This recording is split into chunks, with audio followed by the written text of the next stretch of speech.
the Border Reivers.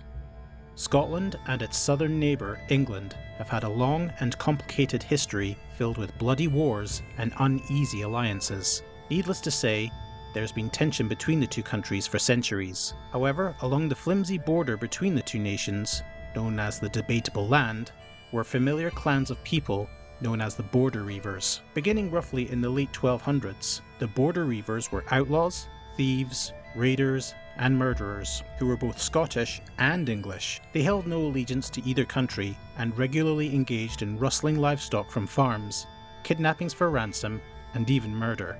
They even engaged in an early form of protection rackets, demanding payment from people in exchange for not being raided, although this wasn't always guaranteed. One unique tactic employed by the Border Reivers was the use of the border itself. Often, the group would commit raids in one country only to then escape across the border into the other country in order to escape jurisdiction.